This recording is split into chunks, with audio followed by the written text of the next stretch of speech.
ஒரு அமைதியான கிராமத்தில் லாலி என்ற நல்ல பெண் வாழ்ந்தாள்.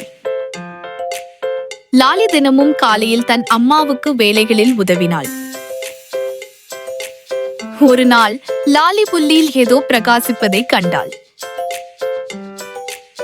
அது ஒரு அழகான தங்க நெக்லஸ்.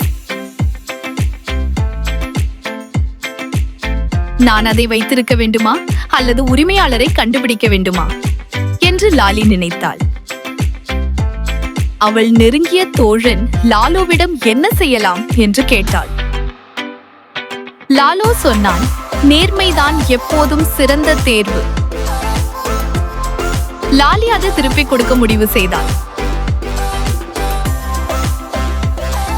யாராவது அதை தொலைத்து விட்டீர்களா என்று கிராம மக்களிடம் கேட்டாள்.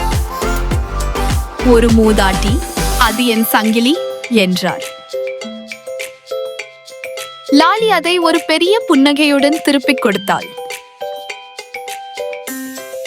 எல்லோரும் கைதட்டி லாலியின் நேர்மையை பாராட்டினர். அந்த மூதாட்டி லாலிக்கு கையால் செய்யப்பட்ட ஒரு வளையலை பரிசளித்தார்.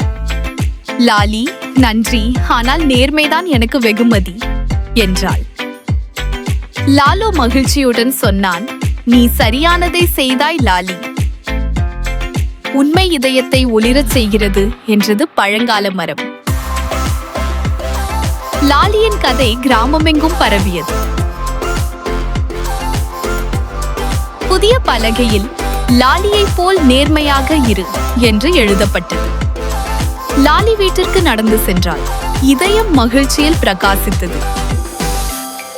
நேர்மை உங்களை சோதிக்கலாம், ஆனால் அது எப்போதும் உங்களை பிரகாசிக்கச் செய்யும்.